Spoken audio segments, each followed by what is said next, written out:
कोई भी चीज़ का जो कनेक्शन है, मतलब जोड़ने, कनेक्शन मतलब क्या होता है, जोड़ने का तरीका। तो कोई भी चीज़ का नॉर्मली, नॉट फॉर, हम अभी रेजिस्टेंस कंडेंसर की बात नहीं कर रहे हैं, किसी भी चीज़ का जुड़ने का नेचर में दो ही तरीका है, ठीक है। एक तरीका होता है सीरीज और दूसरा तरीका होता है पैरेलल। तो सबसे पहले हम ये समझ लें कि सीरीज किसको बोलते हैं और पैरेलल किसको बोलते हैं। सीरीज मतलब श्रेणीबद्ध, सीरीज को हिंदी में क्या बोलते हैं, श्रेणीबद्ध, और इसको बोलते हैं समांतर, ठीक है, पैरेलल। तो दुनिया में जो नेचर में ही समझिए, प्रकृति में ही जो जुड़ने का तरीका है वो दो ही तरीका है। श्रेणीबद्ध तरीका किसको बोलते हैं, हमारे पास कोई भी मटेरियल है, कोई भी, तो उसका दो छोर है ना। बोला ही क्या है कि अगर एक छोर है तो वो बिंदु है, अब बाकी 2D में कुछ भी समान है तो 2 डायमेंशनल में उसका दो छोर है, एक छोर A है, एक छोर B है। ऐसे ऐसे दो या दो से अधिक मटेरियल को, दो या दो से अधिक वस्तु को जब हम जोड़ेंगे तो हम इस दो तरीके का प्रयोग कर सकते हैं, एक श्रेणीबद्ध और दूसरा समांतर। तो एक समान मान लीजिए आपका ये था 1 नंबर, दूसरा ये CD था, दूसरा CD था, ये दो सामग्री आपके पास था। इसको जब हम श्रेणीबद्ध जोड़ेंगे, सीरीज में जोड़ेंगे, तो बोला जाता है कि एक का अंतिम छोर, मान लीजिए यहाँ से शुरू थी, ये 1 हो गया, ये 2, ये दूसरा लाइन के लिए ये पॉइंट हो गया 3, ये पॉइंट हो गया 4, तीसरा लाइन रहेगा तो 5, 6, 7, 8, 9, 10 ऐसे बढ़ते जाएंगे। तो स्टार्टिंग हम लोग तो पढ़ना सीखे कि 1 शुरू होता है, 2 उसके बाद आता है, 3 उसके बाद, 4 उसके बाद, यानी इस बिंदु के लिए ये अंतिम है ना, इंड है। इस लाइन के लिए ये पॉइंट बिंदु अंतिम है और इस लाइन के लिए ये पॉइंट स्टार्ट है, यानी शुरुआत है।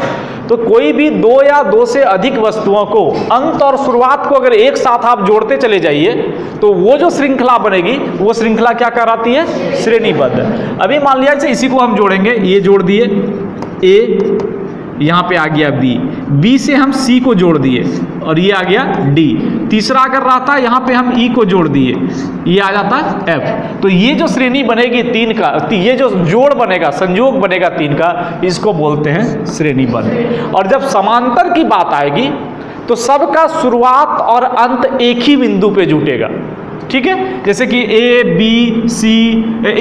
फिर इधर आता E, इधर से सॉरी ये A C, फिर यहाँ आता E, इधर से B D F।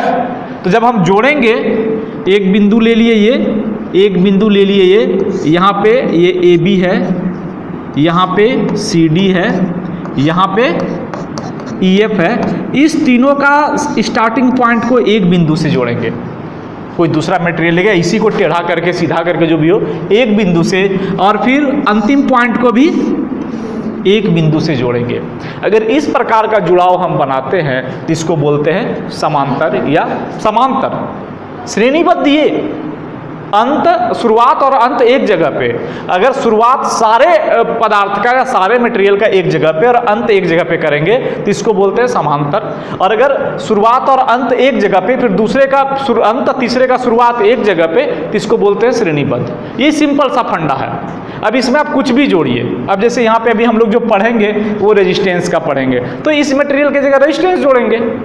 उसके बाद जो हमने वोल्टेज, पावर, करंट पढ़ा उसकी तुलना यहाँ पे करेंगे। लेकिन मेन चीज़ है कि हम जो जोड़ेंगे, तो श्रेणीबद्ध और समांतर जोड़ने में कोई तकलीफ नहीं, समझ गए। कोई मटेरियल को जब हम जोड़ेंगे तो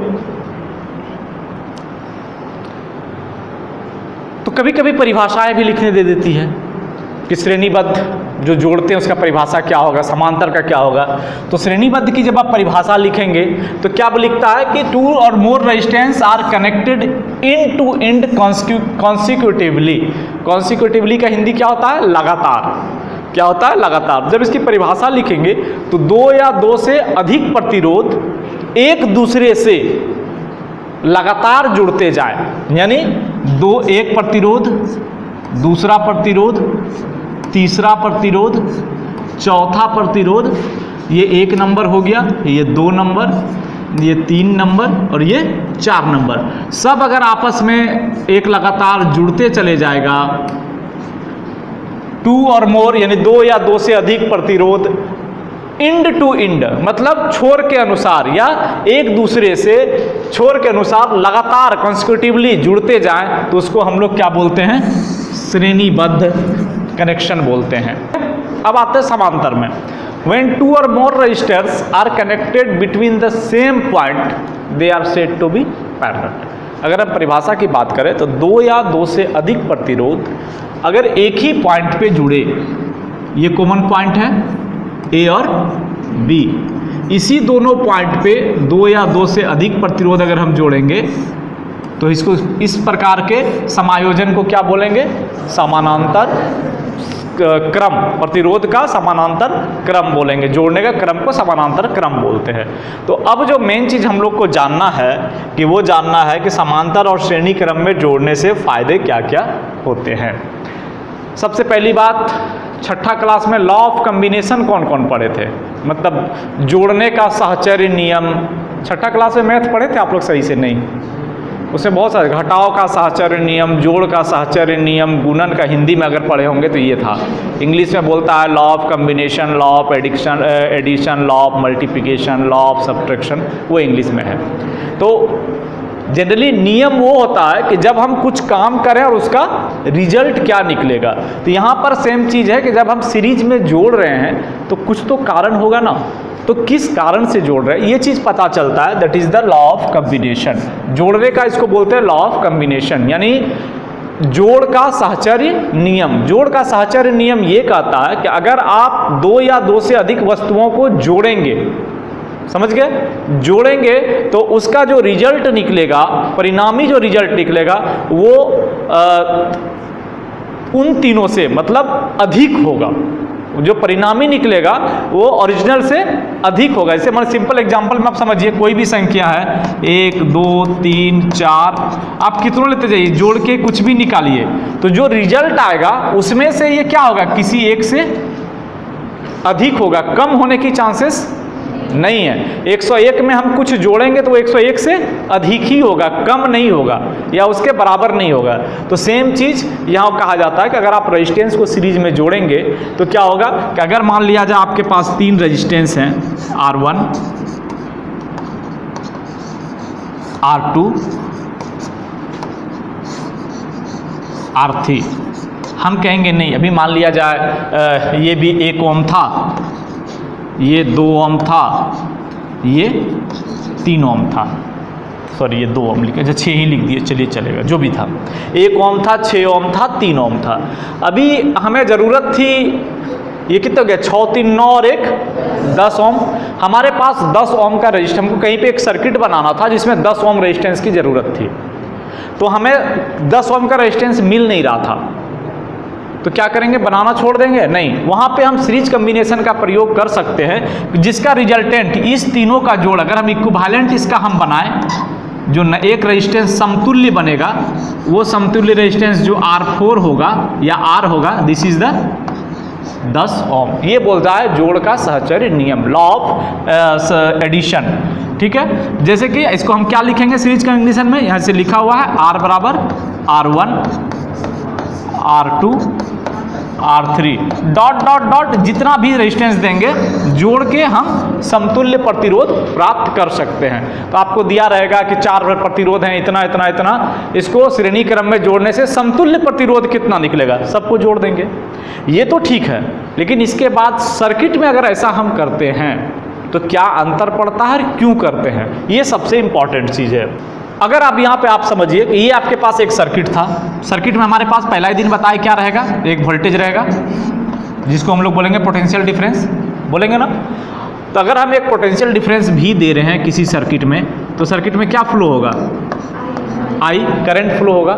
अब अगर हम एक सिंगल रेजिस्टेंस डालते हैं, सिंगल की जगह हम 2-3 रेजिस्टेंस डालते हैं, 2 ही मान के चलते हैं अभी आपको, एक R1 डाल दिए और एक R2 डाल दिए, तो इस वोल्टेज और करंट का इस R1 और इस R2 के ऊपर क्या असर पड़ेगा। R1 R2 मतलब ये एक छोटा सा बल्ब था और ये एक बहुत बड़ा मोटर था, ऐसा कर सकते हैं ना। इसका रेजिस्टेंस 1 ओम है मान लीजिए, इसका रेजिस्टेंस 1000 ओम है, ऐसा हो सकता है नहीं हो सकता है, हो सकता है, कुछ भी हो सकता है। तो हमारा इस वोल्टेज और करंट पे इस दोनों रेजिस्टेंस पे क्या असर पड़ेंगे, यहाँ पे आपको 2 पॉइंट याद रखना है।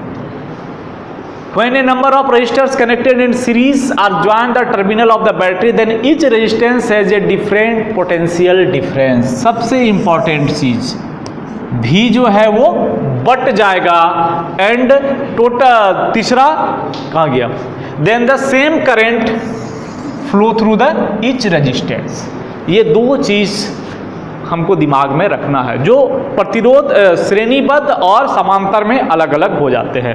श्रेणीबद्ध जब लेंगे हम, जो वोल्टेज दिए ये वोल्टेज क्या होगा, दोनों में अलग अलग हो जाएंगे। मतलब इसको मिलेगा अलग वोल्टेज V1, इसको मिलेगा अलग वोल्टेज V2, और करंट दोनों में सेम रहेगा, no changing in the current. Series connection का दो, यानी कि श्रेणीबद्ध कनेक्शन का ये दो महत्वपूर्ण पॉइंट है। एक, वोल्टेज बट जाएगा, दो जितने रेजिस्टेंस है उतने भागों में बट जाएगा, और दूसरा करंट नियत रहेगा। ये दो चीज आपको दिमाग में रखना है। तो इससे अंतर क्या पड़ेंगे, हमने क्या दिया, एक वोल्टेज सोर्स भी दिया, ठीक है, इसमें से तीन रेजिस्टेंस मान लीजिए दिए, R1, R2, R3। तो हमने पहला सेंटेंस क्या बोला आपको कि वोल्टेज बट जाएगा। बट जाएगा मतलब ये V1, V2, V3 के फॉर्म में बट जाएगा, और करंट जो है दिस इज द सेम, यानी इसके ऊपर भी करंट आई है, लौट के भी करंट हमारा आई रिटर्न हो रहा है। तो नाउ जो हमारा V है, ये जो V है ये क्या हो जाएगा, V1 plus V2 plus V3, क्योंकि वही तो जो V हम दिए थे वही तो बटा, जो 100 रुपया था वही तो बंटवारा हुआ। दाओ V बराबर आप ओम्स लॉ से क्या पढ़े, I इंटू R। तो V1 को हम क्या लिखेंगे, V1 के जगह पे भी तो I तो सेम है, V2 के जगह पे भी I तो सेम है, V3 के जगह पे भी I तो सेम है। तो जब V1 के जगह पे हम क्या लिखेंगे, V1 के जगह पे I इंटू R1। अंतर क्या है, रेजिस्टेंस अलग है। V2 के जगह पे I इंटू R2, और V3 के जगह पे I into R3। Then V बराबर जब V1, V2 प्लस V3 था, तो देन V बराबर V को हम क्या लिखते हैं, IR। तो IR को क्या लिखेंगे, IR1 plus IR2 plus IR3। I तो दोनों साइड कॉमन, I कैंसिल हो गया। तो जो रेजिस्टेंस हमारा बचेगा, this is R is equal to R1 plus R2 plus R3। तो ये जो कंबाइंड, मान लीजिए इस तीनों की जगह हमारा एक कॉमन रेजिस्टेंस रहता R, तो दिस इज द R, यानी R1 plus R2 plus R3, और इसको फिर हमारा वोल्टेज मिलता ओनली V। लेकिन सीरीज में अगर देते तो हमारा ये वोल्टेज बटेगा और करंट बटेगा। ये कहाँ काम आएंगे आपको, ये काम मैक्सिमम आएंगे न्यूमेरिकल बनाने में।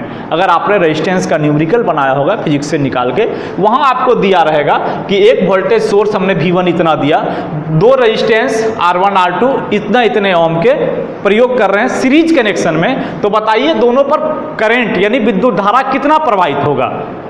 तो अगर हम विद्युत धारा निकालना है तो R1, R2 कॉमन करके I बराबर V बाय R निकाल दिए, तो जो I इस पे प्रवाहित होगा वही I इस पे ही प्रवाहित होगा। अब मान लिया जाए आपको विद्युत धारा दे दिया है कि इस सर्किट से 5 एम्पियर की विद्युत धारा प्रवाहित हो रही है, वोल्टेज इतना है, दोनों का प्रतिरोध इतना है, तो दोनों पे अलग अलग कितना वोल्टेज उसको मिलेगा। तो वोल्टेज क्या है, V1 और V2 अलग अलग मिलेगा।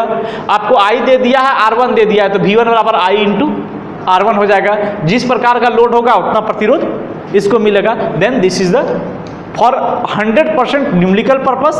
और दूसरा, अगर आपको श्रेणी क्रम प्रतिरोध का संयोजन का परिभाषा पूछता है, देन आपको वो परिभाषा लिखना है। और अगर ये 4 नंबर में पूछ दिया, मान लीजिए 3 मार्क्स में पूछ दिया, सिर्फ परिभाषा पे तो 3 मार्क्स देगा नहीं, देन आपको एक डायग्राम बना देना है। ऐसा डायग्राम बना के लिखना है कि भाई उसमें जो वोल्टेज है वो बट जाएंगे V1 प्लस V2 में, एंड करेंट सेम रहेगा। देन V बराबर V1 plus V2 and IR is equal to IR1 plus IR2। I तीनों का कैंसिल हो गया, R बराबर R1 प्लस R2 होगा। दिस इज द श्रेणी क्रम संयोजन ऑफ प्रतिरोध। तो आपको पूरे के पूरे 4 मार्क्स मिल जाएंगे। तो इसमें और कहीं कुछ करने का नहीं रहता है।